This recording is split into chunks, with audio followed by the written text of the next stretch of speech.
We are down to our last final session for this conference, and we have with us here 4 panelists or 4 speakers. I think some of you might have been to the previous session that they have given, but they are going to give us a different perspective on this session. We have talked a lot about the experiences, the mechanisms, tools, the disaster, legal framework, and also some mechanisms, the regional mechanisms, international platforms, and as well as national mechanisms.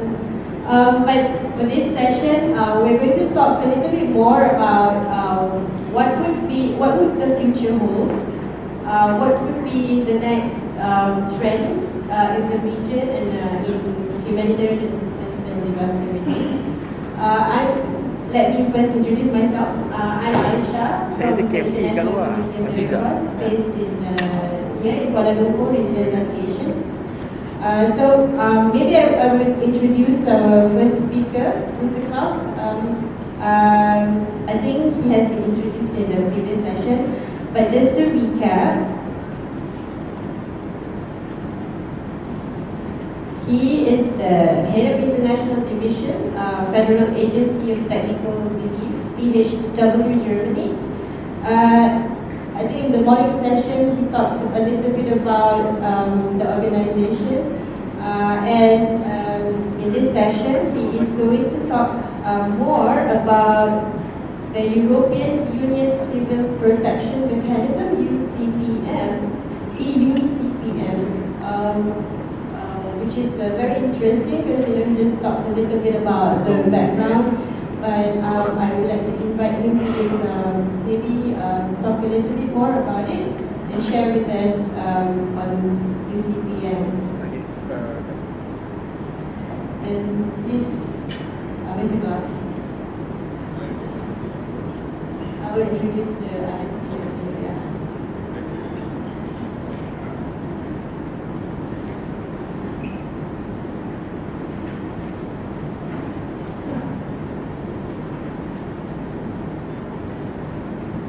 Good morning again. Thank you for attending this session as well. Now I'm talking about on behalf of DHW, I talk about on behalf of the Union Civil Protection Mechanism at the Monday from Brussels to talk about mechanisms of civil defense and civil protection support, which is very close and very similar to the AHA presentation from our colleague yesterday, and I think we will have a lot of things to discuss later.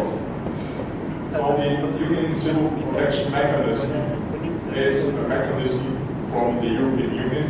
I will just give you some brief information about the Directorate General Headquarters, the European Commission Maritime Office, about the Union Civil Protection Mechanism itself, about the Emergency Response Coordination Center, which is in AHA, it's called WOC, and some pictures and examples of the UCPM in action.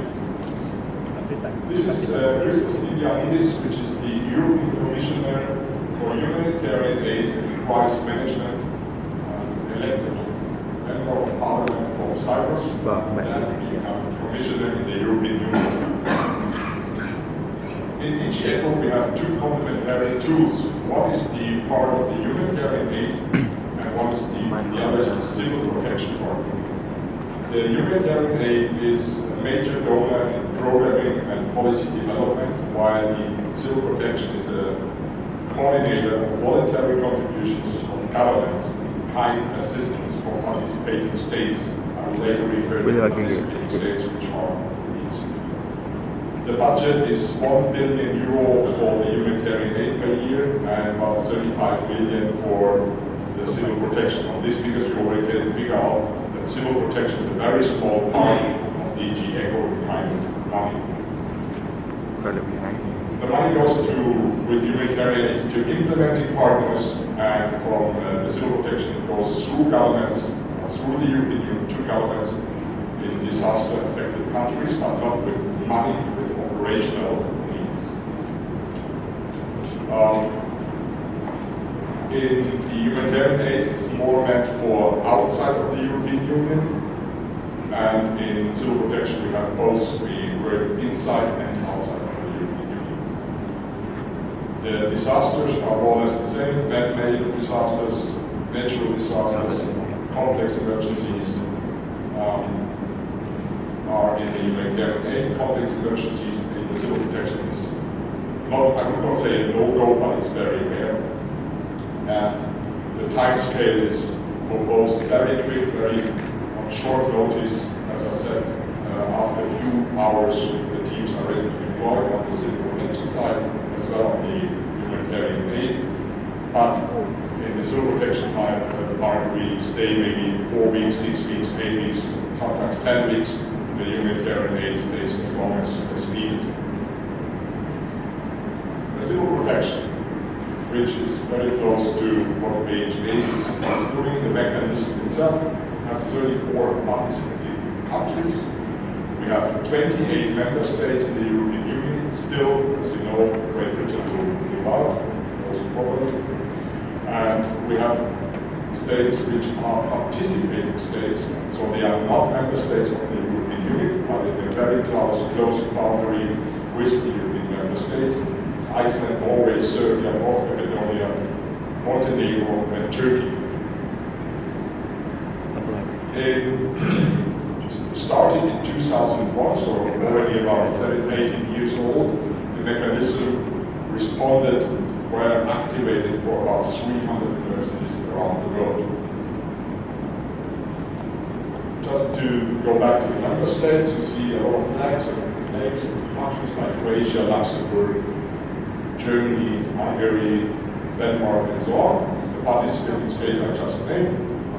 But also we reach out for partnerships and cooperations through a memorandum of understanding with the country of North Africa, Tunisia, for example, Moldova, Algeria, North Africa, and Ukraine.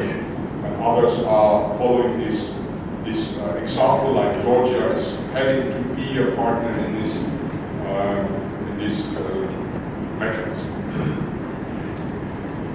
So the toolbox of the UCPM is the whole disaster management cycle, with advisory missions can be requested by any country of the world if they want to learn more about the civil defense system in Europe, but also to get some advice how adapted to their own country could they implement things like that. We have preparedness missions, we have funding, of course, and on the operational side, in the preparedness, we have trained experts from those member states. We opened the trainings for other countries as well, so in the trainings there's always a seat reserved for other countries who would participate in trainings or even the exercises. There's a seat in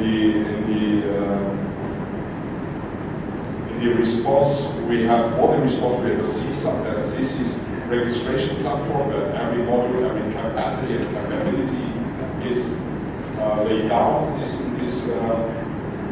this data bank. We have the European Civil Protection Pool. I come later. This is a module. Each capacity or capability is in a module with minimum standards. And we have the RESC-EU, very new system. It's for high impact, low probability, like wildfires, where you need a lot of efforts to fight them with aircrafts, for example. The European Union is ready to finance up to 90% of an aircraft for the member states. Park them there, you can use them for national use, but also for responding within the European Union. And then, of course, we have the ERCC, which is the job on the AHA side. We have European civil protection teams from Brussels, from the member states working in Brussels, deploying together with the different teams from the member states. And we have the UCPM deployments, which are the modules. Activation. How can the system be activated? Every country of the world having a disaster or need any support can activate. Oh, okay, that's the the German style. You can activate, every country of the world can activate the mechanism through the Emergency Response Center in Brussels. So we have only a single point of contact. You contact Brussels and they reach out within hours with some background information to the member states in the same way. There is a focal point, these designated focal points. In our case in Germany it's the Ministry of Interior. They take over these requests and then they send it to us and other agencies, and we can respond with the permission of the German government to Brussels and say, yes, for this disaster we can support with this unit, with this team, with this module, with these experts, and then Brussels collect all the offers from the member states and present to the host country or to the disaster country the positive answers and say, okay, country A, B, and C offer this, and C, D, F offering that, and then the host country or the disaster-prone country decides which unit, which module, which country they accept to support them. So it's on the request of the disaster-prone areas of the governments. We offer something from the European Union and the member states, and then you have to as a disaster-prone country, you have to accept, and then you start your bilateral contacts and copying always the Brussels, so then you can deal bilateral with this and in a coordinated manner.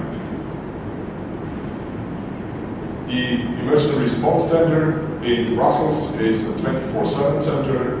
They have maps of disaster risk analysis. They watch out for what happens in the world.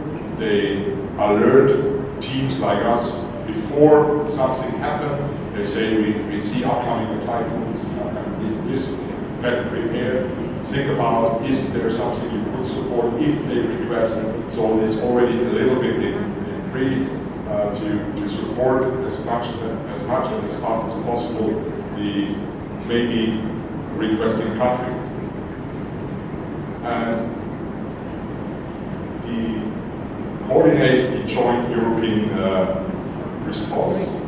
So as I said, everybody from us in the data bank, we say, yes, we're offering, Germany is offering this and this, and then they bundle it and they collect this information, and you have a single point of entry, which is much more effective.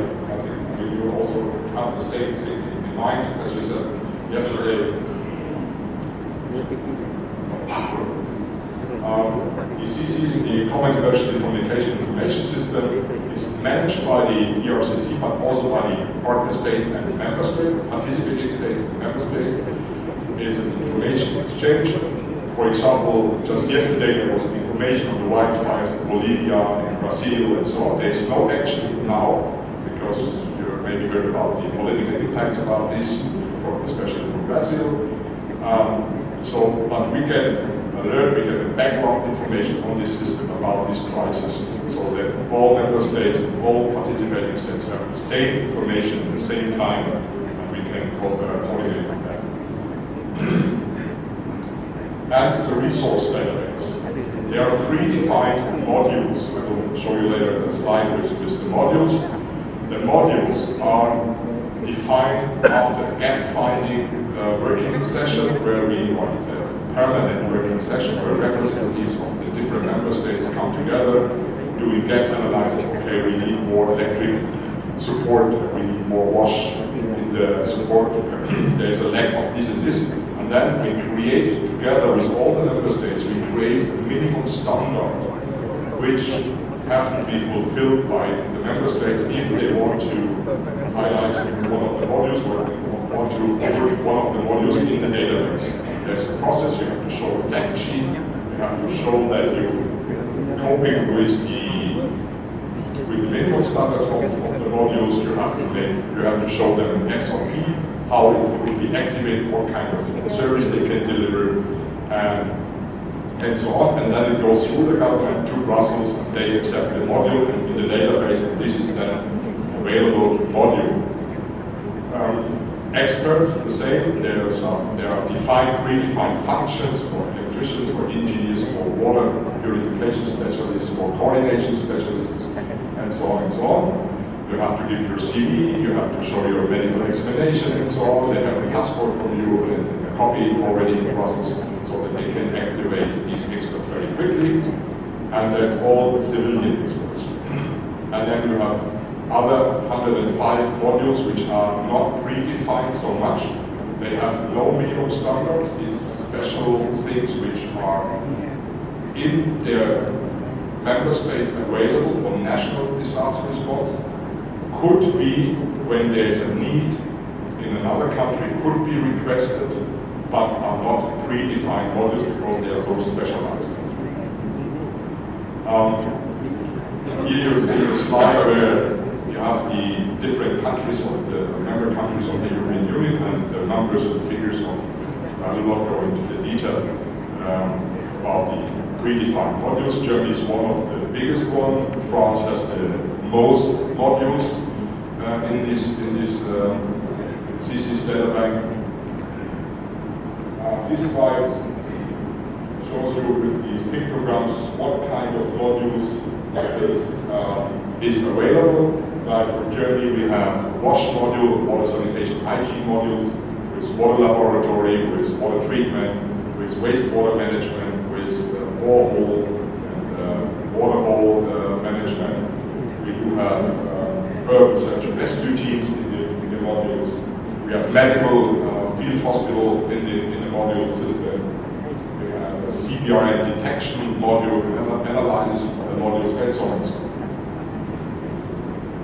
Some pictures of and figures about last year, in 2018, out of the 28 member states and the 7 or 6 participating states, we have 17 participating states and member states contributed last year on 20 emergencies worldwide,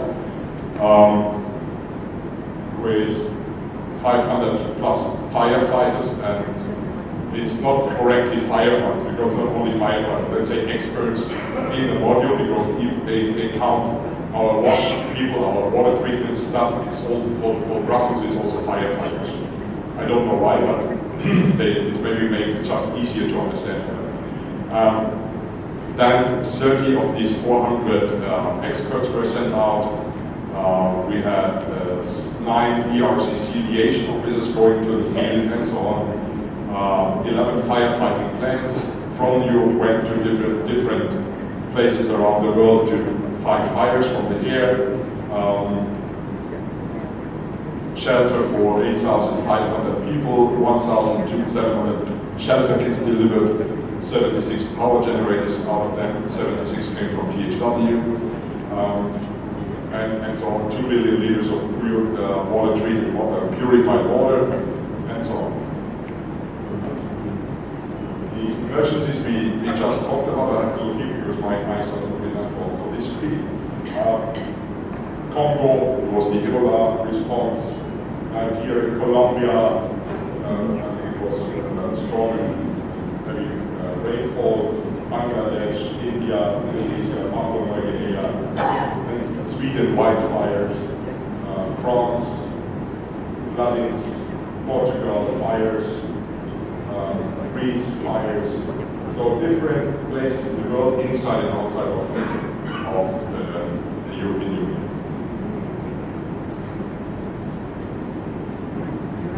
The last or recent mission conducted by the European Union, also with the presence of THW, was the tropical cyclone Idai in Mozambique.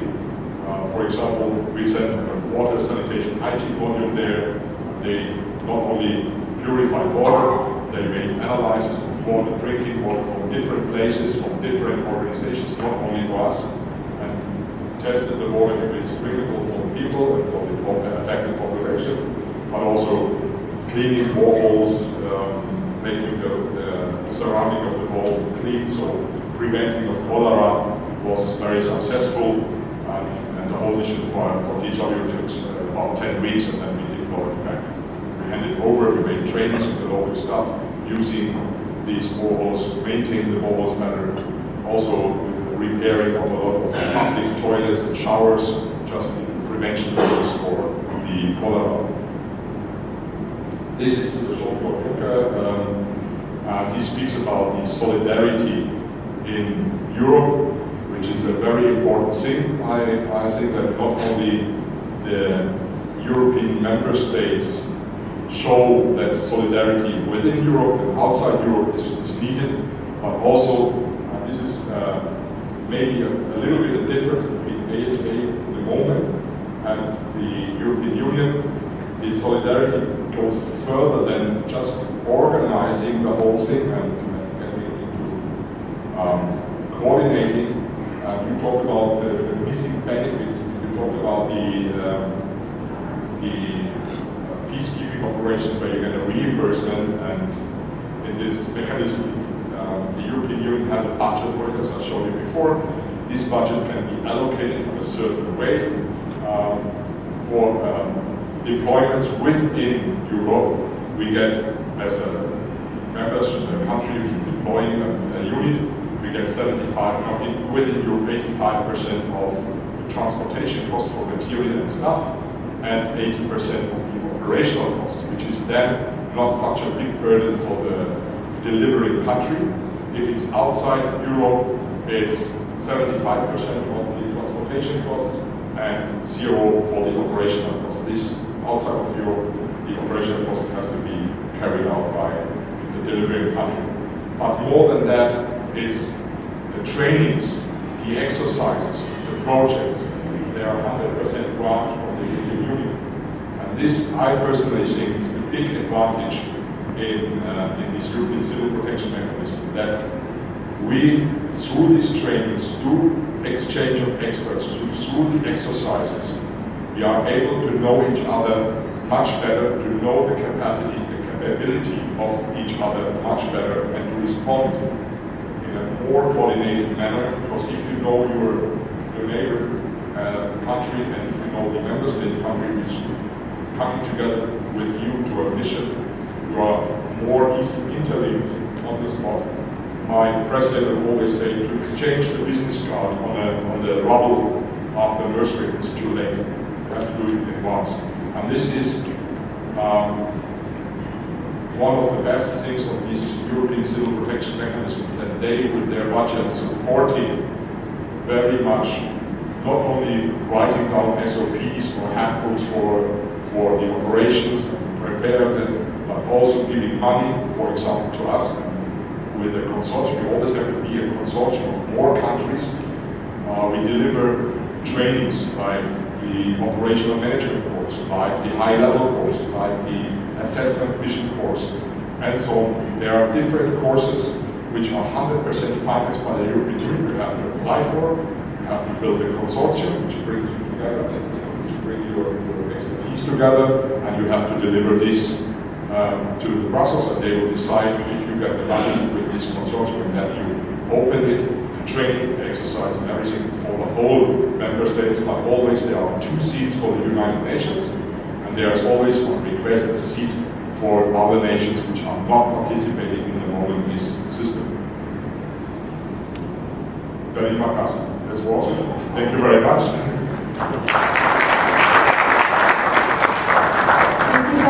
Mr. Klaus, for the presentation. It is very interesting to see a European model, something similar outside our ASEAN region. And it's very interesting to see how you use technology, information system, databases in collecting and also informing member states of the available resources. And okay, next speaker, I would like to introduce my friend from the Red Cross Red Crescent, Dr. Selva Johti, otherwise Selva Johti. He is the Vice Chairman for the Malaysian Red Crescent Society. He has a medical background, and he has worked in the Ministry of Health in representing Malaysia in Asia Pacific Malaria Workshop. Produced research paper on chloroquine sensitivity among the indigenous people in Malaysia in collaboration with IMR. Before he became the vice chairman for the great president. He was the board member in the National Training Committee and National Disaster Management. He has worked nationally and internationally in disaster relief related matters. So today he's going to present to us a little bit more of a civil society approach because the Red Cross Red Crescent is present in all countries and has a large volunteer base with branches in different states and districts.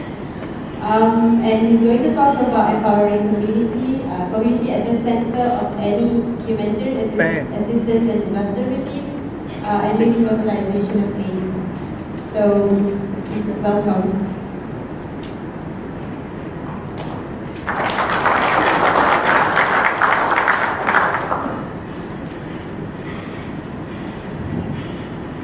Thank you, Aishah, and my fellow friends from the panel, and ladies and gentlemen. First, I'd like to apologize.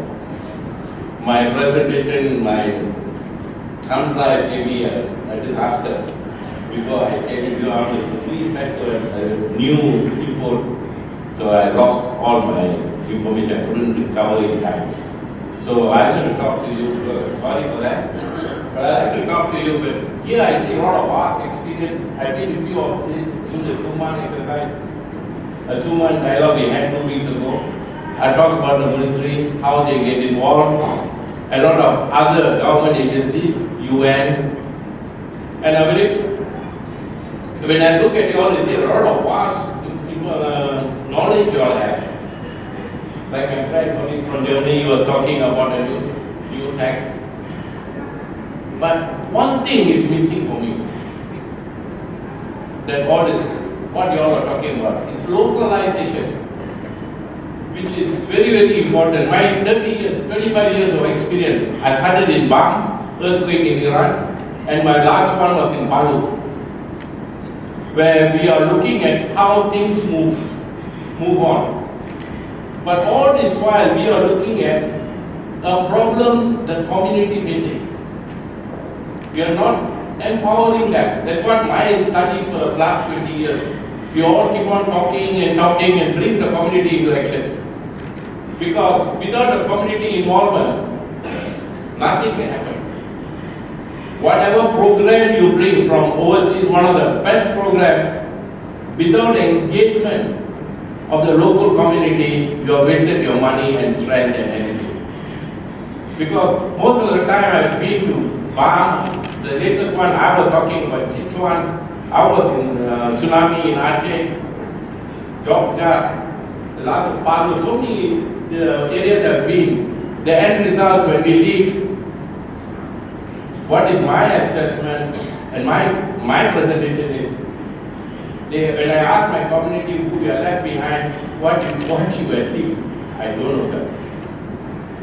This is very, very important. That's why we're looking at localization day in and day out until on 2016, May 2016, they came out with another big program, Grand Bargain.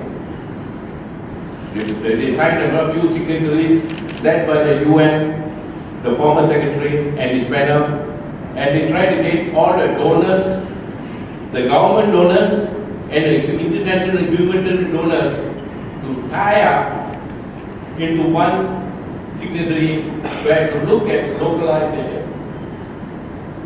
At least give 25% of the money to the localization, don't give the full sum.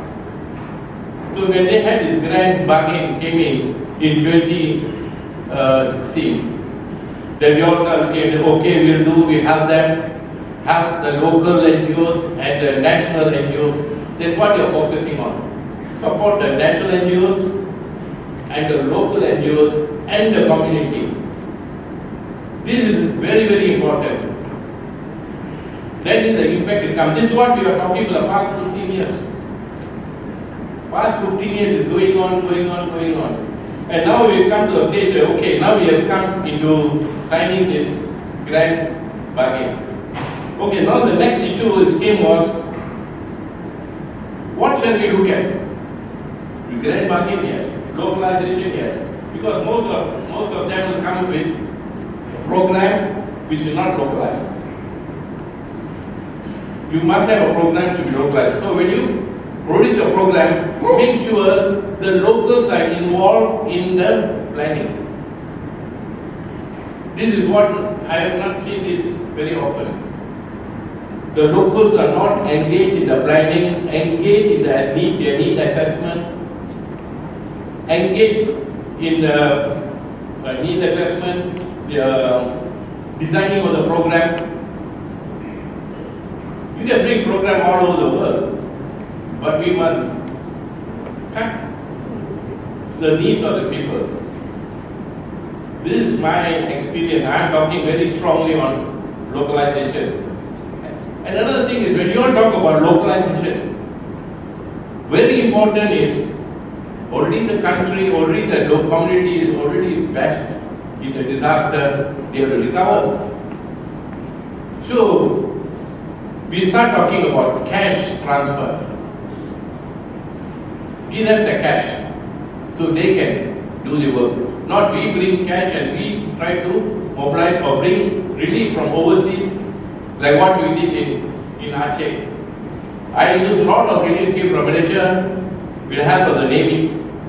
We used the Navy to go to Lok Samawi, unload all our things there, and we were working in the Malaysian mechanism for 2 years. And Navy was helping us. They did about 5 ships towards Lok Samawi during tsunami. But now I realize, instead of we bringing relief, bringing rice, naming all the relief items for the people, why not we do cash transfer? And that's what I think International Red Cross and Red Crescent has gone in that mode of cash transfer. So that at least give them the cash and they can develop their work. And then they should present, we teach them how to have cash transfer. So at least the economy also increase, the localization of their goods, their transportation has been used so the community can recover. So this cash transfer is one of the most important things, and most of our donors are reluctant, they're frightened, they have no trust in the local community.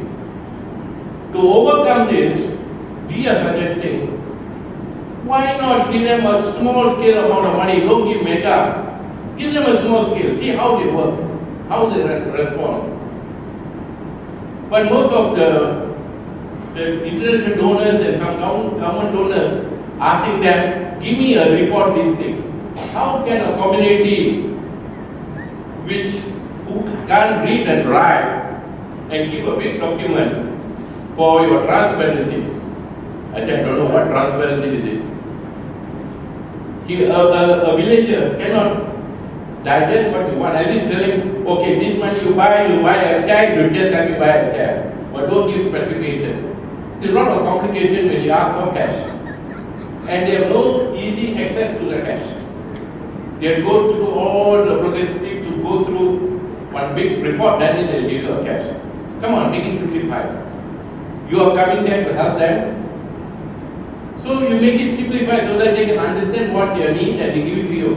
I'm not talking at the headquarters level. That is a different ball game. I'm talking of the local engagement. Empower them so that whenever the next disaster comes, they know how to survive. They know how to recover themselves. We train them, we build up their capacity. This is how we must think now. That's very, very important in my line of thought. When I work directly with the community in all over Asia. And even in ASEAN is my favorite area because we ASEANs, we work as a team in the Red Cross and the Red Crescent movement. We always move in a team. Even our center also respect us and give us a place. Thank you. So we work as a team. In ASEAN, we are very strong. But only thing is now we are looking at localization. And what are the government, the military, everybody support us. I don't deny that. But now I'm looking at localization. Please, I'm repeating the word localization. That's very, very important for me here. First is cash. Then number 2, give a funding which is quality, like enough of funding. Don't give 10 ringgit and you want 30 ringgit out of it. This is another drawback I see. Give Give them a quality amount of money. Don't tell them, I don't trust you, I don't do this. When can you trust? Unless it is something only then you can get the confidence of the community. You don't give any cash, how do you get the confidence of the community? And how is the community going to build up? I got an example, I did in Bukit Tadau. It's one of our disaster-prone areas every year in Ulu, Terengganu. We had a program for 3 years. We developed a volunteer system, disaster preparedness, response, connected to the DO, and we gave them a boat, trained them to handle the boat, because every day it floods for 3 weeks. So we introduced the local government. We told the local government, we give them a boat, we train them on boat. Now your local government support them, petrol, maintenance of the boat. And it's working. It's not that the government is not supporting you. But you have to go and approach them. Tell them your problem and you are the trained people there. So today, Bukit Tadau, whenever flood comes, I don't go there at all. They already pre-position their food because they ask the DO. Prepare my food, ration is there, allocation is there. Everything is there. So I'm not necessary for me to go to Bukit Tadau, which normally we are sent 20 volunteers to go there with our boat, take it across to the village, to their shelter. But the past 2 years, we are just sitting here, they are just reporting to us. We ask any problem? No problem. Thank you. Carry on. Less work for me and my volunteers can focus elsewhere. So in that way, we have developed 10 villages. We empower them in Kelantan and Terengganu. This after our big floods in the East Coast. So this is how I'm talking about that. The other one is very important is joint need assessment. Very, very important. Joint need assessment. Because an internal NGO comes, it doesn't know our need. It doesn't know our culture. Maybe if my friend from Indonesia come in, or the Philippines come in, they know our culture, they know what to bring and what to do for us. So this is very important. When you do the need assessment, look at the culture. This region, a lot of culture is involved. Not bring something like, when I ask for Afghan, hey, all of you, can you give me long grain rice for Afghan? They say, why? They are hungry, why you want long grain rice? Give them Maggi meal around in Malaysia. So I told them, in case you are sick, they bring, naan and chicken tandoori every day for you to eat around. You see, you must respect their culture, their diet. It's not that because they are hungry, they eat anything. Respect them. Humanity.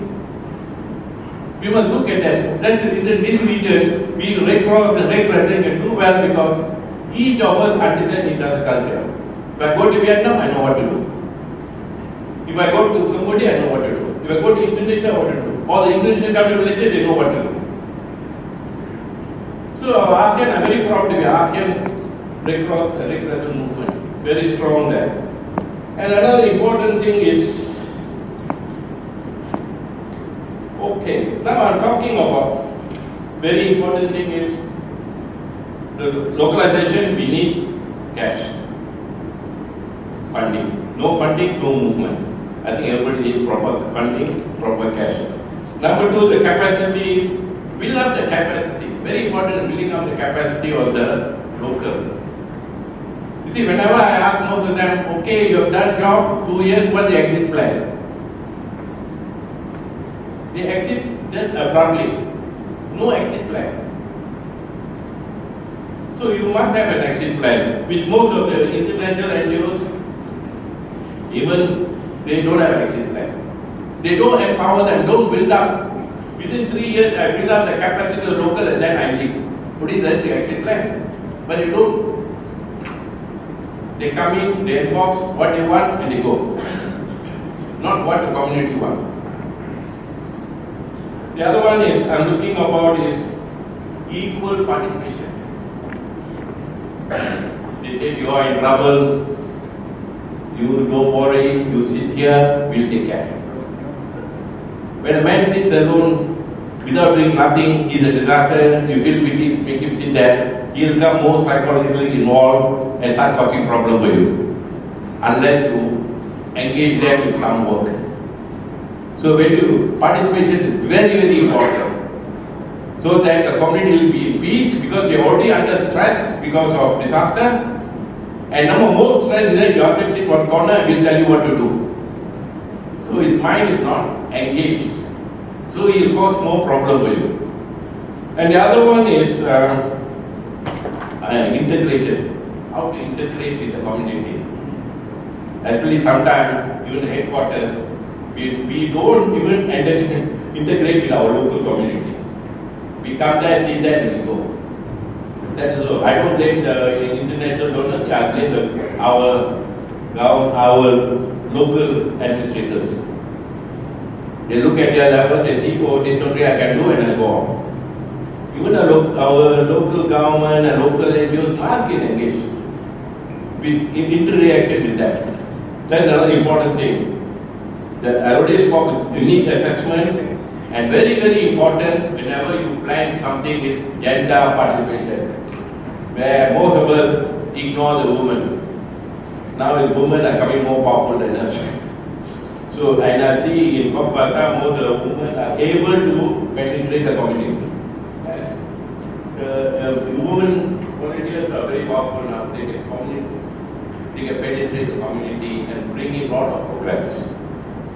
Because they have a motherly feeling, and a lot of things can be done. And okay, one important thing, our key challenges so far, I looked at, I'm not talking about most of the region plus Cox's Bazar inside where the community, there's a different type of complex disaster, humanitarian crisis happening there. Excuse me, Dr. Johti. Sorry, 5 minutes. Okay, we have 5 minutes. Lack of facility or donors. I think the donors are not very flexible.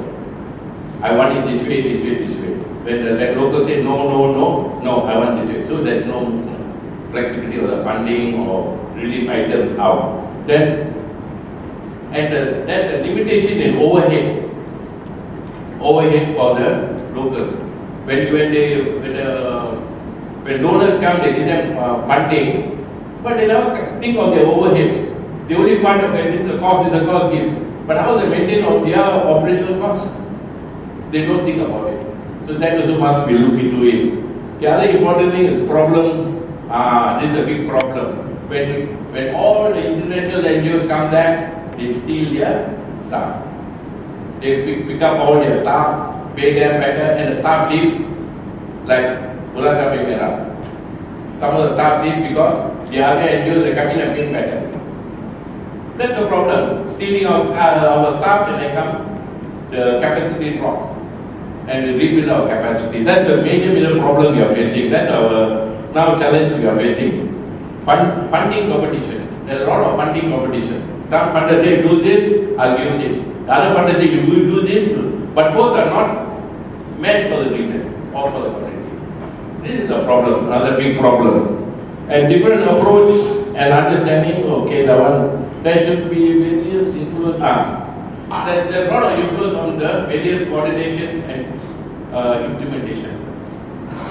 Actual fact, if you get the local in, you got an efficient system, you can have an effective response. This is very, very important. Efficient system. Then you get the effective response where everybody is happy. When you leave with everybody is happy. And strengthening, okay, very important is when you come strengthen, that's what all the expertise you have. When you come into a disaster or major disaster, build up the capacity of the local and the national NGOs or the local government. You build them up. Not to work with them and do their work, no. Engage them and you stand behind and push them. And then it works. Not like say you are tired, you sleep, I don't do the job for you. No. That is a very bad approach. And before I wind up myself, I think what all this while I'm talking about is engaging and empowering the local society. This is what we all must think, because all of you are not looking at the localized. I look at it in this presentation, the localized, how to empower the local community. They are the one who's suffering, not the headquarters, Like my International Society in KL is not suffering, but people in Bukit Tado is suffering. So I must empower them, so that they won't disturb me and they are also happy they won't disturb me. Thank you very much. Thank you so much, Dr. Johti, for giving us another perspective of basically bridging international and regional mechanisms and response, which we have discussed over the 1.5 days. But community at the heart of any response. He talked a little bit about localization and grand bargain, where donor supporting the local communities and NGOs and to involve them in any planning, decision making, in designing of any humanitarian relief program. We talked a little bit about cash transfer versus items, and to teach them to grow their economy. I think in the session 4, I think the Philippines talked a little bit about community-based disaster risk management and how building back better and increasing the empowering and increasing the resilience of the community is also very important. So he touched a little bit about also integrating local government into all the activities in humanitarian HADR, and also gender perspective, women empowerment, and also some key challenges in getting community to participate in HADR efforts. Thank you, Dr. Johti. And next, I would like to invite our next speaker from AHA Center. He has been speaking throughout the conference. Just to reintroduce Mr. Arnel Capili, he is the Deputy Executive Director of AHA Center based in Jakarta. He has 15 years worth of experience in emergency response planning, humanitarian coordination and response operations in Dubai, Fiji, Indonesia, Laos, Malaysia, Myanmar, and the Philippines, Taiwan, and Vietnam. Before joining AHA Center, Arnel also served as the Corporate Emergency Management Specialist of the Dubai Municipality, in Asian Development Bank, and also in Philippine Office of Civil Defense, the National Disaster Management Agency of the Philippines. He joined AHA Center in 2012 as the Center's Director of Operations. And in AHA Center, over the last 7 years, he has led ASEAN efforts to some large-scale response operations, such as Typhoon Haiyan in the Philippines in 2013, Laos in 2018, the dam break in Laos, and then the Sulawesi earthquake in Tsunami in 2018. Apart from that, Arnel holds a Master's in Development and Administration degree from Australian National University in Canberra, Australia, and Bachelor of Arts in Public Planning. So it's a really lengthy introduction, but please welcome Mr. Arnel Capili to talk a little bit about ASEAN vision for 2025 in HADR and how it will impact the regional defense and security communities. Without further ado, I would like to welcome and invite Arnel to deliver his presentation. Terima kasih, Aishah. Selamat pagi semuanya. Thank you very much again. This is more about looking forward. What does the future look like for ASEAN? I was looking at my crystal ball last night and consulting it, and I found 5 points. I don't have a PowerPoint because my points are powerful enough.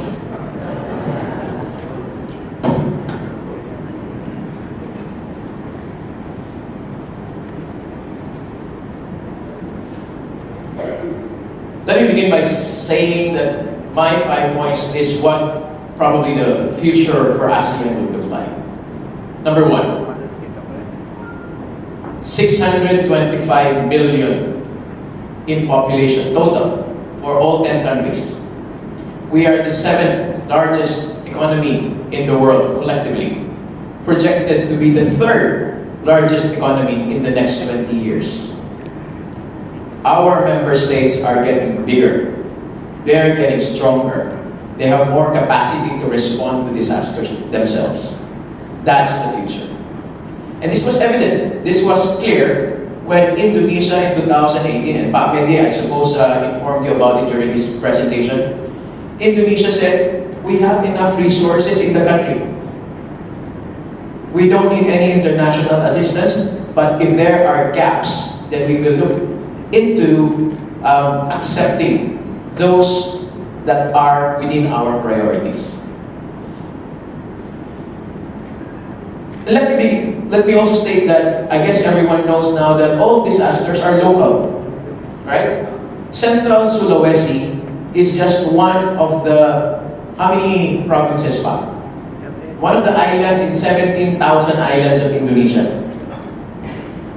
Correct? In Jakarta, people were watching movies. They were going to malls, largely unaffected. Why is there a need for all of us to go to Palu when they have enough capacity? They have enough resources, but the international community was saying, oh, we have to be in Palu, we have to be on the ground. What we informed them is that Indonesia has all the resources they need, but they will accept selectively. That's the trend moving forward. More nationally led response, and as international as necessary. Indonesia has established a model. The Philippines, when we went there last time, they said this will be an in-country response for Typhoon Mangkut last year. But if ever we will need assistance, we will look at the ASEAN first as a neighbor. And if there are gaps still, then we will look at the international community. Principle of subsidiarity as well.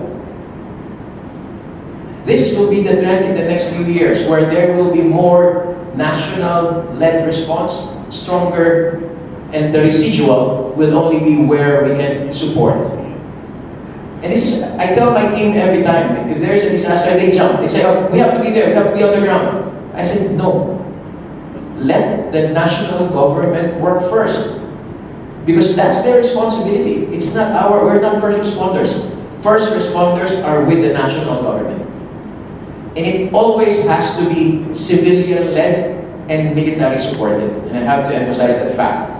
Sometimes the military is a bit too eager. We want to be there, we have to be there. But we don't align ourselves with the priorities of the National Disaster Management Agency, who has the primary responsibility to take charge of disasters in their respective countries.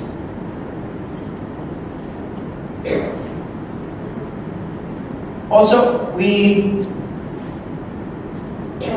as part of this national-led process, I think we need to veer away now. I mentioned yesterday, and this is a term I coined, the logonitarian response, where we are more concerned about the logo that we bring to the ground, and not really whether it's adding value or not. To someone who has not had a drink for the last 3 days, this bottle of water is all they need.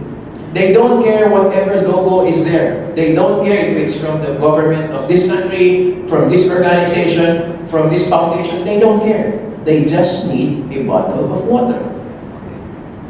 And we should veer away from competing and being seen on the ground. Let's focus on the needs of the affected population and less on us as international humanitarian actors. Priority, as Dr. Johti mentioned earlier, localization. Let's put the communities at the forefront. Let them decide on what they want. I heard from him, cash is king.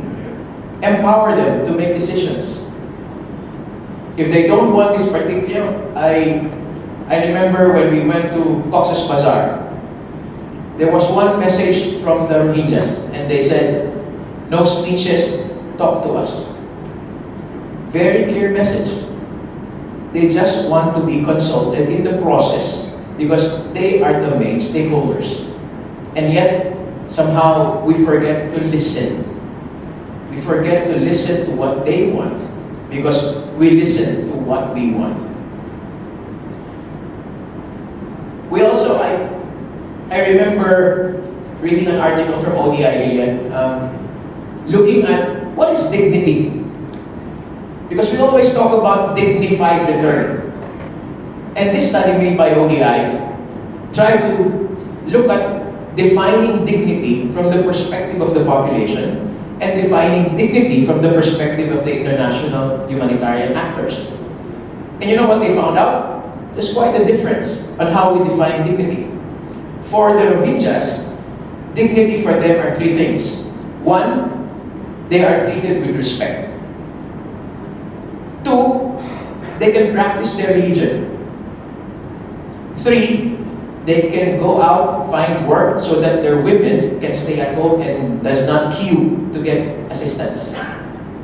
Those are the three things that they mentioned. When they asked the international community what dignity means, they said dignity is the kids, the dignity kids, the one that we provide for women. Dignity for them is human rights. Dignity for them is citizenship. A little bit off tangent, but all are correct, but somehow we need to listen more to the communities that are affected. All disasters are local. First point, national immediate response will be the way to the future. And less of us. Second point, within ASEAN, in the next few years, I think the effects of climate emergencies will now be felt. Climate emergencies will exacerbate the severity of typhoons or the frequency of cyclones. There will be more movement. There will be more transboundary hazards that we will experience. Water knows no boundaries. In the Mekong area, in the Indo-China region, seasonal flooding is always felt. Drought is going to be more predominant in the region. And there will be more movement, there will be more conflict as a result of all these climate emergencies. And that's something that we need to anticipate. As Lillian pointed out yesterday, perhaps that will also pave the way for ASEAN to go into human-induced conflict, because that will be what we will expect in the future as resulting from these hazards. That's the second point. Third point is about, as I mentioned earlier, we're getting stronger. Our member states are getting stronger, we're getting bigger. We used to accept aid. We have been a recipient of aid. Philippines, Indonesia, Myanmar. Last few years, we have opened our arms and accepted all the international assistance. Somehow, it's going to change. It's time for us, ASEAN, to bring together our resources and perhaps one day, collectively, offer assistance to countries affected by disasters outside our region. Now we become a donor, someone who can support other countries as well, collectively. That's the ASEAN dream. We reverse the seating arrangement. We change the paradigm. We are no longer recipient of aid. We used to be like that. But we also change it now and give a giving hand. That is how ASEAN should be in the next few years. We move out of our zone to provide assistance outside the region as well. Fourth, second to the last point. I guess there are a lot of regional organizations now being involved with HADR. SAARC, African Union, EU. We just heard from Klaus. Perhaps this will be the future. Well, you have more regional response rather than a very big international response, which probably will be more acceptable to our member states in the future. The Philippines during Typhoon Haiyan learned their lesson. They had big challenges in terms of accepting international assistance. They had logistical nightmare. They were burdened with managing all those resources coming in. They had a secondary disaster, a tsunami of international assistance. That has to change. Regional organizations are closer to home. As what Dr. Johti mentioned earlier, we understand each other. We might not speak the same language, but as ASEAN, we can identify with whoever is coming in. Because we have inherent knowledge and understanding of our culture. We share the same values. We say the same culture. We share the same culture. In fact, I have a picture, but I couldn't show you. A picture of 5 ERAT members, our ERAT members. There's a Singaporean, there's a Malaysian, there's a Filipino, there's an Indonesian, and there was a Thai. They were standing together. And I always ask the crowd, if I'm speaking, I show them the picture and I ask them, can you identify the nationalities of these people? That is the strength of ASEAN. We blend. We are the same people. Our values are the same. That is the strength of ASEAN. And perhaps regional organizations such as EU, SARC, CITIMA, Caribbean, that will be more closer and will be able to provide more relevant value-adding assistance to an affected member state. Point number 4. And point number 5, my last point, is I will echo also the sentiment of Dr. Johti. ASEAN will push forward more on localization. Localization meaning making the member state more capacitated. Putting the resources there. We're now thinking about having the ASEAN era teams in country. No more regional teams. Regional teams are just support teams. They are force multipliers. They will be surge capacities. But building the capacity in the country, having the training there, they speak their own language, we don't have to fly them, they're already in country, that will be the trend in the future. And only if there is a specialized technical assistance that we will deploy our regional teams. That's how we will move in the next few years. We also believe that the localization agenda is something that we must support. We talk about localization, but what does it actually mean? It actually means empowering those that are on the ground, those that are in country, those resources that are already available in country. That's how we should be able to manage disasters more effectively and more efficiently. So, ladies and gentlemen, I will not elaborate further. I think I have made my point very clear. Short, 5 points, but that, I think, is what the future will be in the next 5 years. Thank you very much.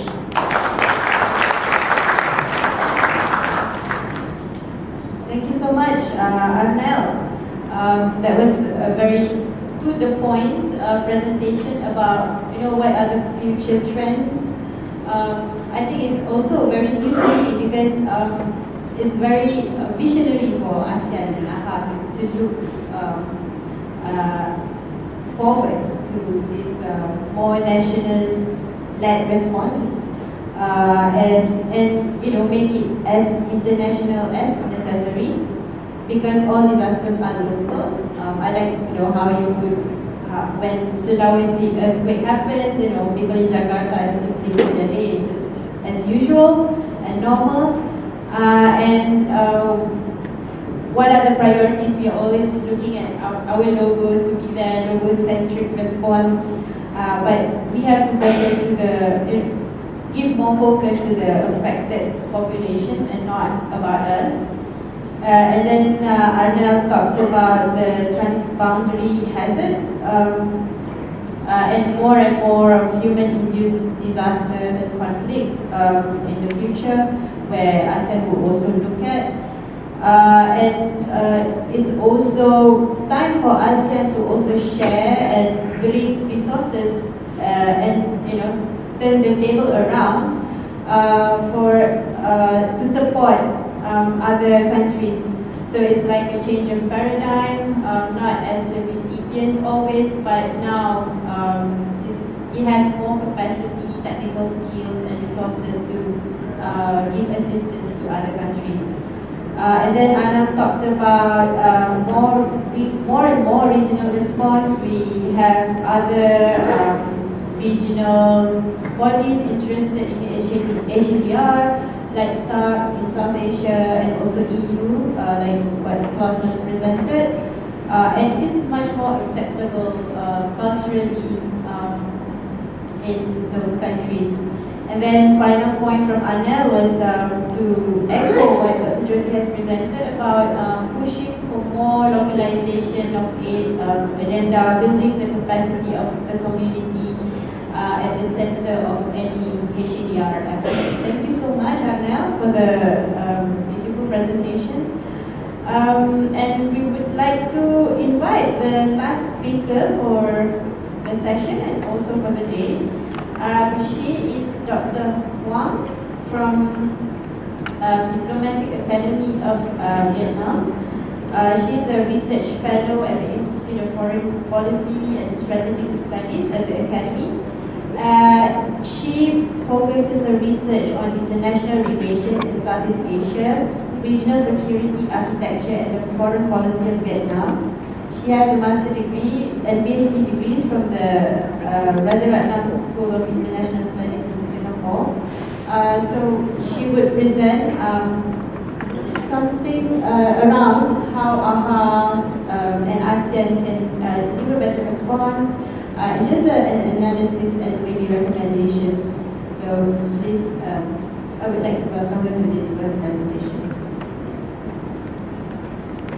So, very good noon, ladies and gentlemen. As the final speaker, I try to be very quick so that we can have enough time for our lunch.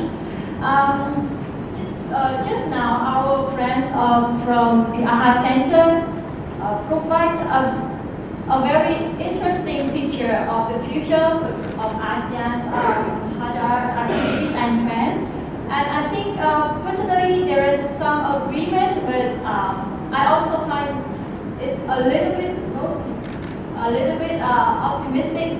And I think that is a very good objective for AHA to try to move in that direction.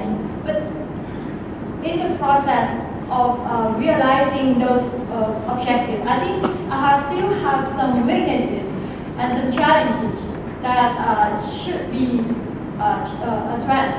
And because I have to adjust a little bit in my content of the presentation, so I try to keep straight to the point of what are the weaknesses and shortcomings that the regional mechanism of ASEAN is facing, and what we can do.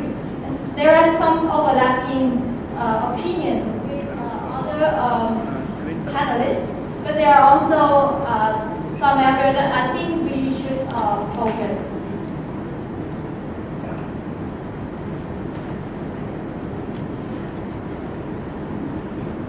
So this is the some attributes of the ASEAN collective efforts on AHA.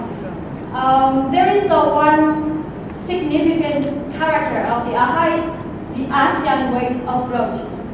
And when we talk about the ASEAN way, there are some good things about it, but also it has been criticized a lot because it couldn't help ASEAN countries solve certain problems, such as the issues in Myanmar that we are facing is just one example.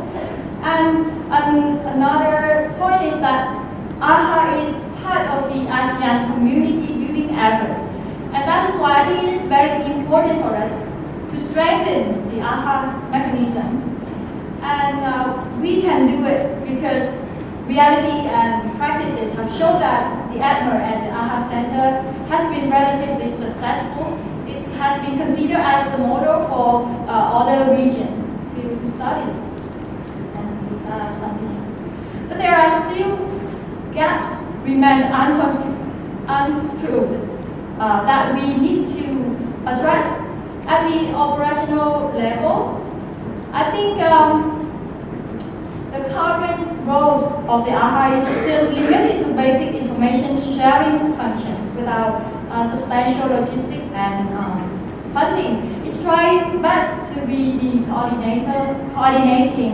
It is good, but I think it should or may take more functions because my friends from AHA said that we are becoming rich, but actually there is a gap between ASEAN countries. There are countries like Indonesia, Malaysia, Singapore, or even the Philippines that can be self-sustaining on HADA, but other countries like Cambodia, Laos, or Vietnam, and then Myanmar, we still need not only financial but also technical and other resources. And many aspects of its operation is still rely on the contribution and the cooperation of individual member states, like the flying or the transportation of the relief from AHA to the affected states is by Malaysian. And then there is the lack of clarity in guidance, especially on military coordination and then military civilian coordination that impede the consistent and the coherences of the responses, leading to very ad hoc responses. It's not a kind of systemic responses. That is why it remains underused, and the main sources of aid and assistance that regional countries is receiving is mainly by bilateral channel, or even the OSHA has an important role in the last Philippine Haiyan typhoon or Sulawesi earthquake and tsunami. So the reality is that the AHA Center, the role of AHA Center is still limited. But at a more strategic level, there is a problem with the focus of AHA or ADMIR. It just focuses on natural disaster, but the challenges we are facing now is more complicated. And the second one, well, this is my disagreement there. The one ASEAN, one response. I think the ambition of going outside the region is a little bit ambitious. While there are some issues inside our region that we haven't successfully dealt with. Then the third point is that currently the AHA is just to prioritizes ex-post response, and we still haven't have enough resources invested on disaster risk reduction and resilience building for member states. This, I think we should learn from our European counterpart. And then the last point is that, I think same with other has been mentioned, that is, there is no specific reference to vulnerable groups like women and children in the AHA and in the app. So this is the same statistic, but my explanation is that most of the responses of the AHA is basing on focuses on the dealing with the disaster. Not many projects on preparedness. Only 3 out of 20. Only 3 out of, I think, more than 20. But mostly we just deal with the crisis, not have them to prepare for the crisis. And this is the clarification and the comparison on the mandate of AHA compared with other institutions or mechanisms. So we see AHA is just it just focuses on natural hazards or disaster, and and the other they have like a more comprehensive focus on also man-made disaster or conflict and war. This is the ambition of ASEAN going outside of the region. And there are new challenges that I think make AHAR to face more difficulty in achieving its ambition. The first one is climate change is really unpredictable natural disaster in terms of frequency and intensity. The capacity of each nation to deal with disaster from climate change is increasing, but the climate change trend also increased the complexity of the disaster. And then there are scenarios of multiple simultaneous emergency brought by lots of the combination of causes. And then there are also unresolved man-made crises that pose lots of challenges for ASEAN regional mechanism. So what is next? There are some overlapping with other ideas. So in my opinion, the first thing we can do is that we invest more in disaster risk reduction and raising resistance and resilience. One way to do it is to provide tailored support program for each member state. And we can learn or we can seek assistance from external actors, such as from the European Union or from the UN and other individual partners. And then we need to increase the inclusiveness and take into account vulnerable groups. And so we need to engage other ASEAN institutions such as AICHR or ACWC in the AHA Center activities. So we need consultation with these institutions also. And also the problem of coordination issue between militaries and military civilians. And then the problem of financial sustainability. Actually, the current contribution of AHAR from each member state is quite modest. So that's why we also need cooperation from our partners.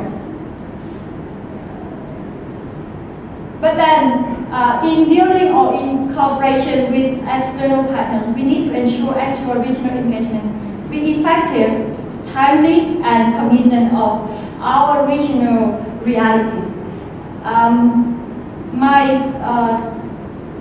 The next part is that we need to utilize the advantages of technology in HADAR. Yesterday, I think I remember one of our colleagues say about the unnecessity on the flip side of technology. But in my opinion, we should utilize because it's very necessary and can save a lot of effort, life, and resources if we use the right technology. And my last point is that we should consider humanitarian assistance in non-natural disaster and conflict scenario, and our progress in the involvement of AHAR in the Myanmar crisis now, I think is a very encouraging step toward that direction. Thank you.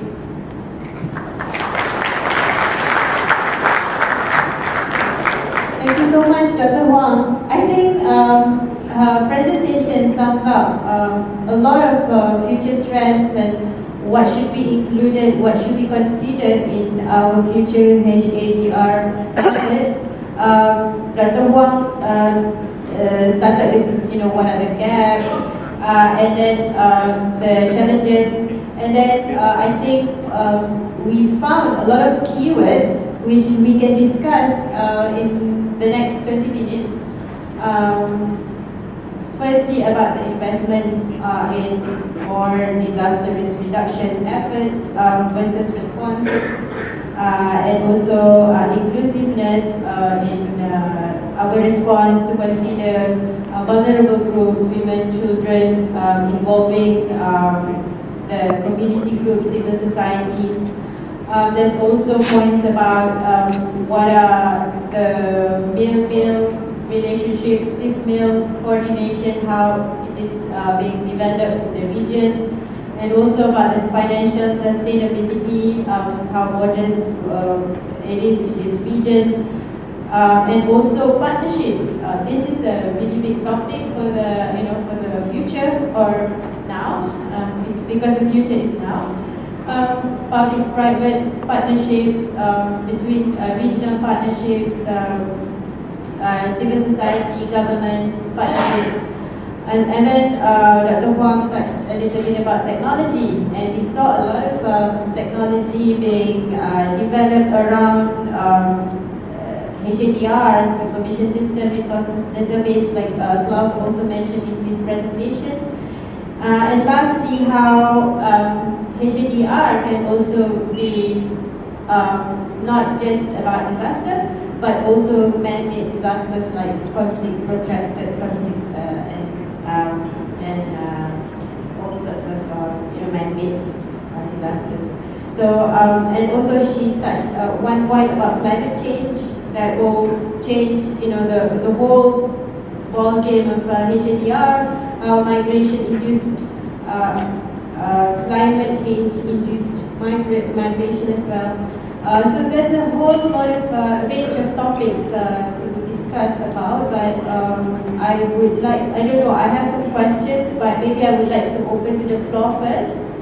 If there is any questions, you can state your name and your affiliations, where you're from, and maybe to direct the question to any one of the speakers if you would like to. If not, I will just direct the question to them.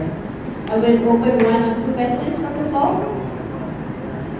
Just go to the mic available at the center. Thank you. To the panel, listen to all and listen. Thank you. Very good. How you picture the big. And totally agree with Dr. Johti that disaster resilient community should be protected. Okay, and I think AHA said everything in line with that. But upon the presentation, what I did not hear is that the picture of the population. We talk about climate, but we never talk about urbanization. Whereby we all know that in the future, there will be a lot of people living in urbanized communities. And this will create a new challenge for disaster management. We need new people, we need new technology to address that. How does ASEAN look at it? Question to Arnel. Thank you very much, Arnel. I fully agree with you. I think the movement, the rapid urbanization and the movement of people into city centers will put a lot more pressure in terms of becoming more vulnerable. There will be more informal settlers probably in the future looking for jobs. So that will put more pressure in the mega metropolis.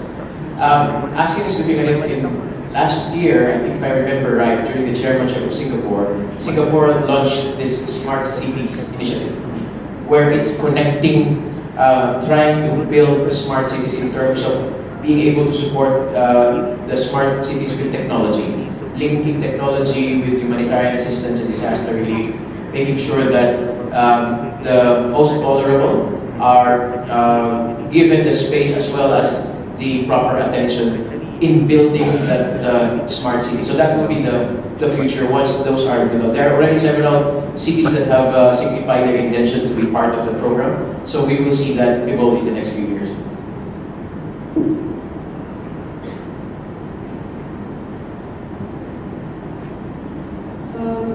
Can I ask a question to maybe between Klaus and Arnel?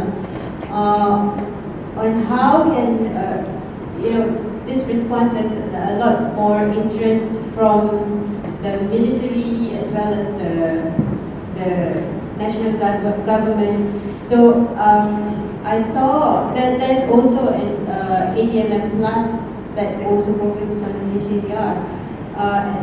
Some other ASEAN-led mechanisms, not just AHA and ADMM. I want to ask you, how do you synergize between the different ASEAN-led mechanisms in making sure that HADR is basically well-rounded and being considered for all HADR ASEAN approach in 2025? Maybe for Arnel, Klaus.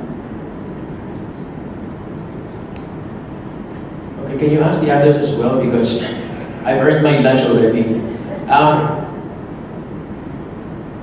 Within ASEAN, I think one of the challenges within ASEAN, and I agree with Dr. Wang earlier, is that there are so many initiatives.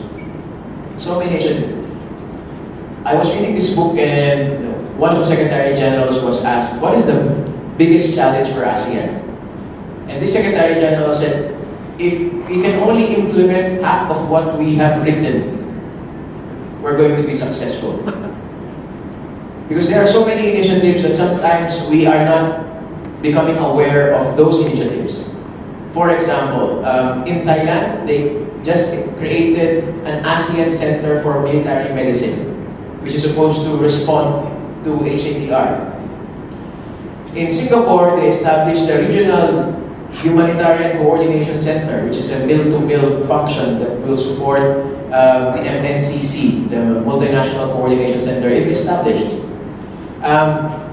The health sector developed their own SOPs, Emergency Medical Team SOPs for HADR. What we want to do is link all these sectors together. I think now, as I mentioned yesterday, we need to break down the walls within ASEAN.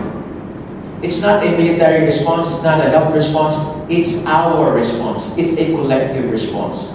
And the stronger, the more coordinated we are, the stronger our response will be. The more efficient, the more targeted, the more value-adding the response will be to the affected country. And we will not provide more problems, but actually provide more solutions if we can get our acts together. Maybe I can add something to it. Also in Europe, we do have a lot of initiatives. This is why the European Civil Protection Network now created one division, which is called the EU Knowledge Network. The first part is to find out what is existing, because we're also facing that a lot of initiatives trying to write down something, but not putting it into real life. So this EU Knowledge Network try to link between the universities, the responders, the politics, so to get an overview of what's going on different initiatives, and then bundle it and go in a harmonized way, I would say. Even when you talked about the differences between ASEAN states, we do have the same, because we don't have the European culture. There is, from Finland to South Serbia, this is a big, big difference. And even when we respond within Europe, there's a big difference on culture, on approaches, and so on. This needs to be more and more harmonized. Maybe I can also add, I'm totally in favor of what Arnel said. Regionalizing and the vision you have is, I think, is the right one. And you might be right when you say this takes another 10, 15 years, and you didn't set this figure, but it takes some time, and there's a lot of stones to climb, rocks to climb to come to this solution. But I think this is now paradigm change, and this has to be also discussed with also us and different actors, because it will also change the scenario on the European side. Because what we do now is more and more capacity building for other, sharing our experience, knowing that maybe these countries will not call for assistance in the future. But this is it's okay, because the 100% best job we did is if nobody calls us anymore, because nobody needs us anymore. It's maybe not very motivating for the teams because they don't have any missions anymore, but still they can do a lot of capacity building, and this is what we have to take care when we have this regionalization, Europe, Africa, Asia, and so on. We have to harmonize our way of engaging in response and preparedness and so on. Localization, everything is fine, but we cannot assure that there will not be a big disaster where we need the help from each other from different regions. And if we don't have harmonized our systems, then it will be a chaotic approach again. So we need this harmonization between the different systems, and we need, and this I think is much more important, we need to know that we have to find a way how we still can be solidarity, can real act on solidarity. Because if the regionalization starts to be building pilots and having new borders, then we did it wrong. We need to overcome this, and we need to find solutions for still having the solidarity, even not going for a mission to these countries, because everybody can maybe support his own area, but there will be the time, there will be the disaster where you need another capability from another outside source. Thank you. Thank you, Dr. Hoang.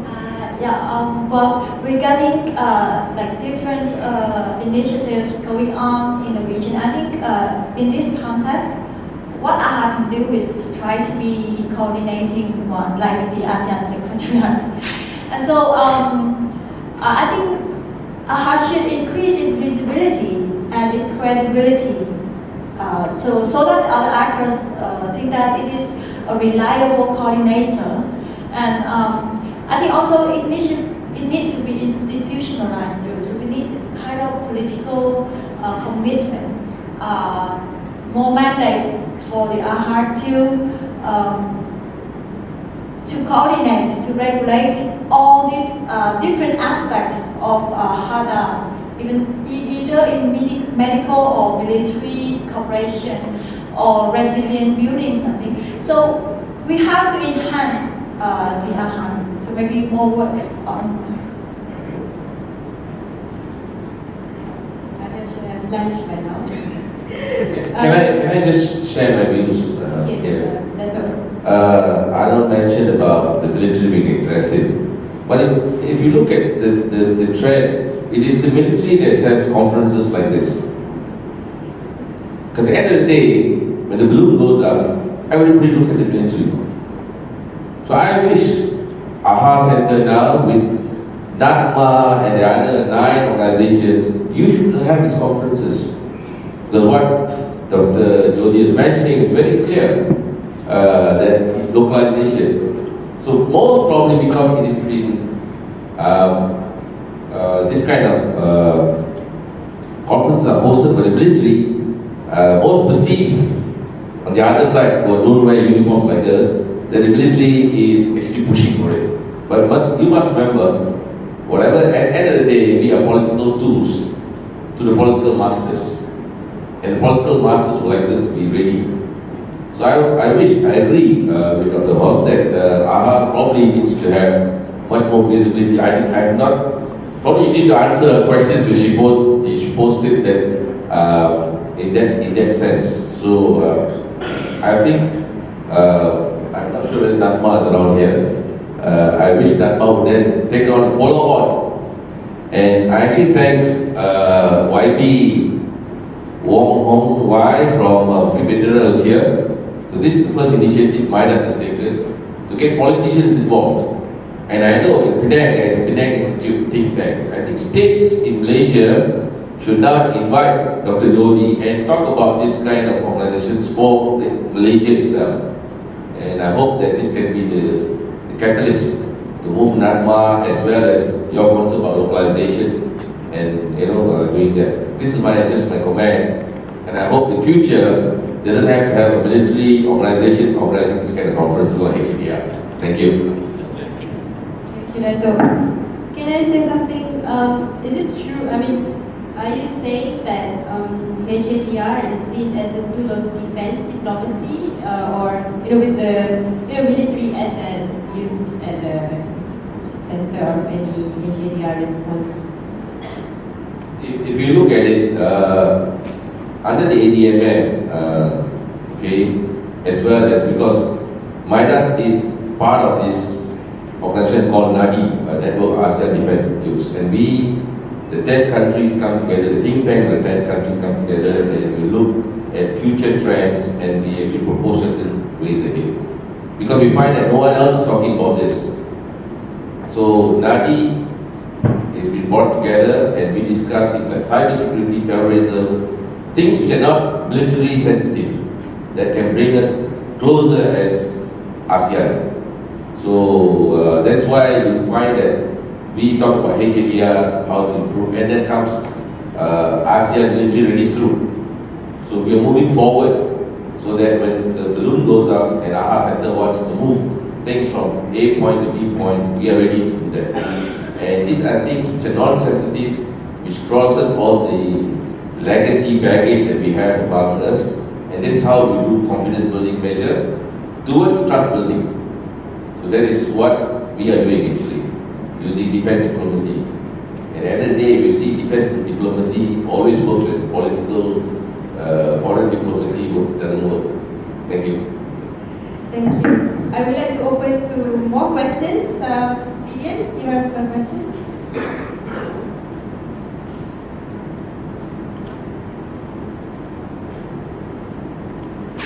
Thank you. First of all, thank you for all the speakers for very visionary and forward-looking presentations. My question is really about maybe trying to advance a little bit and make it a little bit more sophisticated our understanding of vulnerability. Because I do agree with Dr. Hoang that is actually still a gap in terms of the way ASEAN analyzes. Looking at hotspots, I think we've looked more externally, but less so at the social, economic, and even cultural and exclusion. So I think looking at dynamics of social inclusion and exclusion, looking at obviously social economic factors such as poverty, but even things like lack of documentation. So I think bringing in the perspective of protection is really important. And when talking about humanitarian protection, one of the key issues is civil documentation. And that is an issue for many different populations.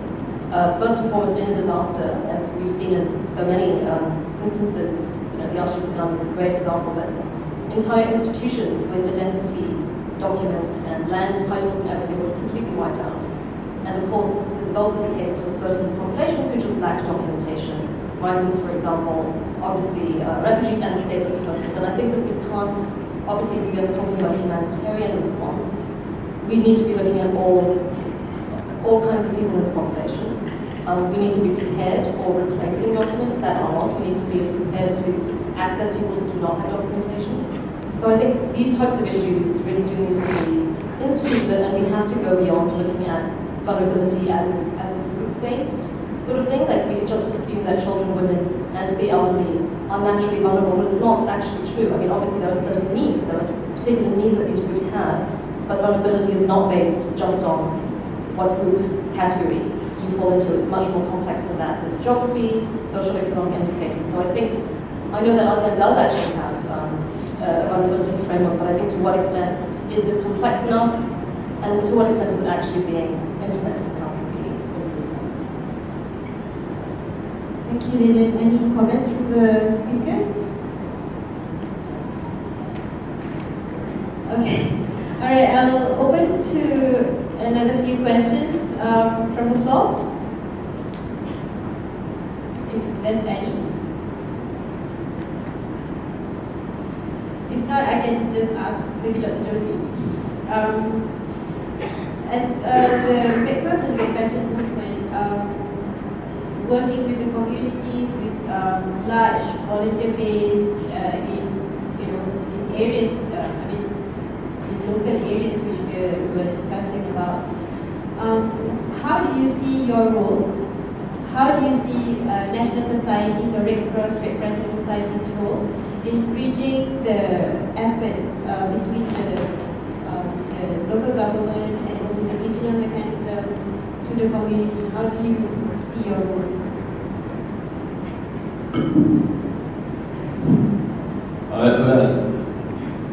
It took us time. International Red Cross and Red Crescent, we were working haphazardly for the past long time ago. But since the tsunami in Aceh, we all got together and decided, how can we approach? Because in tsunami in Aceh was chaos. Malaysian Red Crescent in A position, British Red Cross in C position, all of us are doing a different tension and different angle. At the end of the result, we realized our objective was not reached. So the Red Cross and Red Crescent sat down and thought of a way. Why not we coordinate ourselves before going in to a mega disaster like tsunami? So because the lesson we learned in tsunami, then we improved ourselves in Islamabad earthquake. When we went to Islamabad earthquake, we were able to coordinate among ourselves at least about 50%. When we in Islamabad, when I moved my ASEAN Red Cross, Red Crescent team over there, with coordination with International Red Cross, Red Crescent based there. We are brought in according to the time of need. There is no duplication of work. I think that's a good reason. Even in Cox's Bazar, now I say I'm quite happy that 80% of the coordination done by International Red Cross and Red Crescent with ICRC, they are working together in the Cox's Bazar area. I'm quite happy to know that we can able to coordinate among ourselves 80% now. When you are needed, you are called, not rushing, lose our manpower. So this is what I'm expecting from the international NGOs who are coming there to support the system. Because very, very important is when we are engaging the local national society and we are following their directive. If they don't have the capacity, we enhance their capacity. We don't overtake and run their show. So we are always focusing to the community base. We all are programmed on community base. So we go down to the community. If they don't have the capacity, we enhance. Like in Cox's Bazar, we are looking after 200,000 Rohingyas there. And by now we already trained 60,000 of the local to manage the problem. For the 200, only I'm talking about 200,000, not the rest of the another 800,000. I don't know what's happening. So this is how we are monitored by the International Red Cross, and we have some division like Asia Pacific Office, organize a whole thing for Asia Pacific Zone, and they coordinate us to come even in Palu. They want to go in, when AHA Center said no, they can manage, they stayed out. So we follow the protocol and we respect my PMI, Paramera Indonesia, I respect them. Unless they invite me, I go. You know, I won't force my way in. And this is how we work with coordination and we focus to the community base. Thank you, Dr. Johti. So that's a Red Cross model on the ground.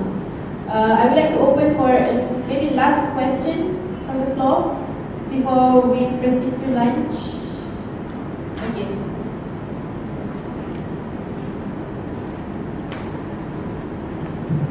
Yes. Lieutenant Colonel Sapri from the Royal Malaysian Air Force Headquarters. So my question is to Klaus Buchmuller. Your organization, THW, is very interesting organization, which you have the 99% of is a volunteer basis. So my question is, how is your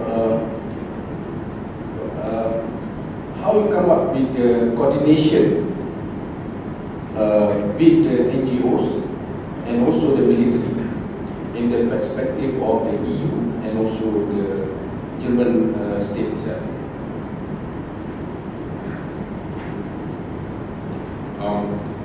First of all, these volunteers are organized in our organization. We have 668 local stations where they are based, where they have their trucks and equipment and get their basic training. So they are people from the population. This is the localization on our way. You have to know that Germany has about 80 million inhabitants. Out of them, 1.1 million are volunteer firefighters. 400,000 are working for the Red Cross societies and other medical organizations as a volunteer, and about 80,000 within THW. That means that the whole civil protection mechanism within Germany, the civil defense, is 99% based on volunteers. So it's well organized since 60 years. You have your own stations, you have your local trainings, and you have your coordinations with the police, with the fire brigade, within THW, and with all the other actors. There is always in charge. Yesterday we saw that from my colleague from the German army, Michael, who explained how it works in Germany. When a local disaster happens or an accident, then the local area is responsible. If this disaster is going to be bigger and you need more involvement of other organizations, then it goes to the regional. And then only on the end it goes to the national disaster response. And there are clear MOUs and clear SOPs how to work together with the German army, with the German police, with the border police, with the investigation police, with the local police, with the professional fire brigade, with the volunteers. So, and they do trainings together, exercises together. So this is a whole coordinated approach among each other. And this is let's say, a very unique way, because I don't know any government so far which has a government organization and a government-based, even local government-based, because the fire brigade is under the control of the mayor in the cities. And we have 20,000 different cities in Germany, and each have their own fire brigade. So, and they are under the control of the mayor. And when it comes to the police, the local police is of course under the control of the state, and the federal police is under the control of the federal state. So this is an approach we have in Germany with really a coordination from the bottom to the top level. It depends on the size, and it depends on the needs of the response. Does it answer your question? Thank you. Thank you. Any last questions? Any last burning questions? Okay, there's two. Maybe the gentleman at the back first, and then the next one. Hello, Aishah from MiDAS. This is probably a question again for Mr. Arnel, and I'm sorry you wish for us to ask someone else, but I think I would want to hear from you. Yes. I like those points you give, there's 5 points, but empowering localized things, and then put national response first and all that. I think the issue here is that it's more about what if those local and national response is not enough, and then who decides on that? So I think all these years, I think we need that answer from, obviously it's from ASEAN, the regional mechanism. So how do we draw that line where you can say to the member state, you've done well, you've done enough, but let us take over from here. So will that day come, or should we have more workshop and seminar so that we could answer that question? Thank you. Thank you, but that's a very good question. I will answer it in two points. That has happened before. You remember 2008, Cyclone Nargis. Myanmar was not very open and was not willing to accept international assistance. But ASEAN paved the way. They said, ASEAN, you can come in and support us. And then once ASEAN was in, it paved the way for other international actors to also go inside and be able to support Cyclone Nargis. So that has happened before. Will it happen again? I think that's the question that we are going to face. Will there be a member state within ASEAN who will have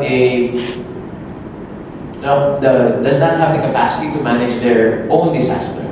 I feel that it will not happen. At the end of the day, it will still be a nationally led response. But, and this is with a big but, that that capacity can be augmented by the region. We will be there to support. We will always stay behind the scene. The strength of ASEAN is within the member states.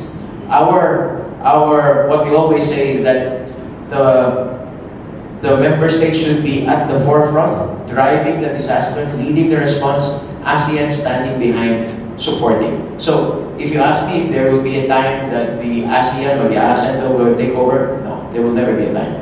But we will be there to support inside the country. Even if we're not needed, we will offer and provide them the support that we can offer to the affected country. Thank you. I like to talk on this aspect because Nargis, we are the first to go into Nargis, Malaysian Red Crescent, within the 24 or 48 hours. This was because of our ASEAN friendship. Malaysian Red Crescent. I just told my ministry, I want to go in and support them. They made a call, we went in straight. We were there within 48 hours in Nargis. I think this is what, because even I go to Myanmar or even to PMI, Indonesia or anywhere, we can be a strong force. But we will not challenge our national society. We always fall behind. Even under the Red Cross, Red Crescent movement, we are supposed to back them up. Give them the capacity. If they don't have the capacity, if they ask us, can you do that, please, we'll go in and do. Not insist that we have to do. We are already coming, we go in. I think ASEAN also has the same philosophy, and International Red Cross and Red Crescent movement also has the same philosophy throughout the world. Even if I go to Europe or I go to Britain, I can't enforce myself. I must call the British Red Cross and say, can I come in and help you? Until they say, no, no, yes, yes. I think this is, the friendship, trust each other. I think that's how ASEAN is moving. That's how I was very proud that the whole world was there in Islamabad. I was very proud to lead an ASEAN Red Cross Red Crescent team with medical, relief, logistics, 30 of them for 2 months in Islamabad. They were surprised. How 11 countries got together and came here, and Thailand was all over there. All participated in that movement as one ASEAN movement. Thank you, Arnel and Dr. Johti. I think we cannot, maybe, do we want to get another question? Oh, so sorry, the organizer said, so sorry, Ben. Sorry? There's two. Please, okay, so Dr. said, go ahead. I think I'll open to the gentleman in the white shirt. Yeah, you. And then we go to Benjamin last from Federation, and then you can close. Thank you. My name is from National Defense University. I have to congratulate our speakers. I think today we have had a lot of good experience and many, at the same time we have see some of the gaps. So this is a very rich experience. However, my question is there anybody assigned to collect all this so that it is woven into something which at the macro level, the highest level they can use so that we can use it as a roadmap to move forward for Asia. You see, normally we say we want to win the war, not necessarily every single battle. We have some gaps here, we have some failures there, we have success there, but we are not looking just to the micro level, but we should go for the micro level, which will take care, or which will look at all these gaps, those uniqueness, the strength, so that it is woven into something which makes ASEAN move forward. That means we are going to win the war and not just the battle. So, if otherwise we leave this and then we come for another conference and there will be another set of sessions, and then after that we separate, and after night we go our way.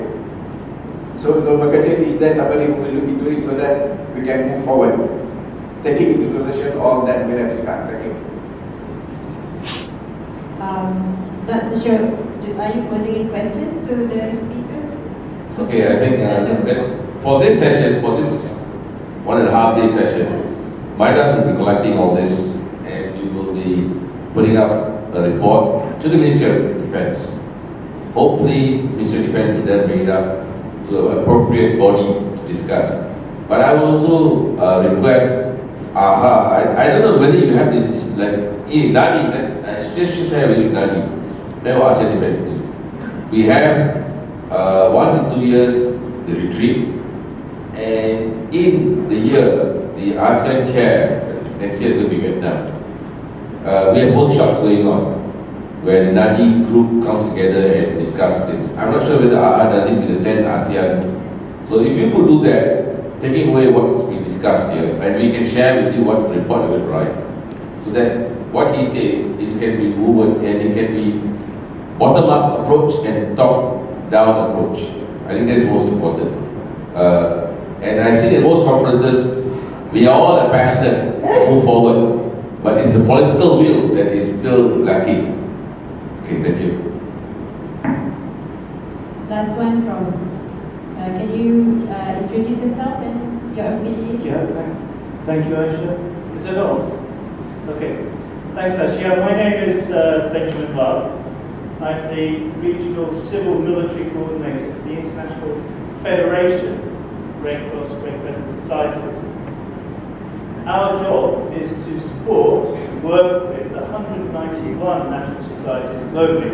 We heard from our EU colleague, for instance, that the German Red Cross. Germany has an important role in disaster response.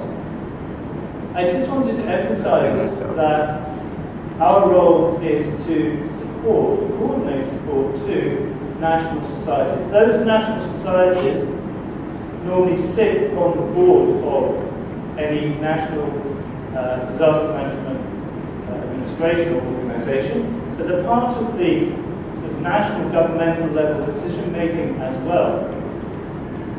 At the same time, we work very, very closely, particularly with the AHA Centre. We know Arnel and his team very, very well. And as the Regional Civil Military Coordinator, I can say that there's an enormous amount of work that goes on all the time. Through ADMM Plus, through Amin, through so many exercises, it's never ending. That is not seen. And I think that's something to state about the AHA Centre. It has its feet, it has its fingers in many, many pies, many processes. As Arnel said, you know, there are just so many things going on, and they're not always connected. And I think this is something maybe that is a need to communicate between the different silos and pools of activity. There's a lot going on. Just to emphasize, localization is critical, absolutely. In terms of the Federation, and 191 national societies, that will never go in to support on a disaster response unless there is a request from the national society. That request from the national society is unlikely to come unless there's also agreement with, of course, the government.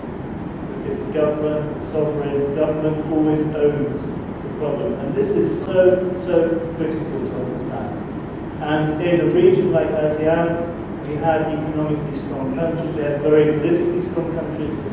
It's a very strong construct, ASEAN.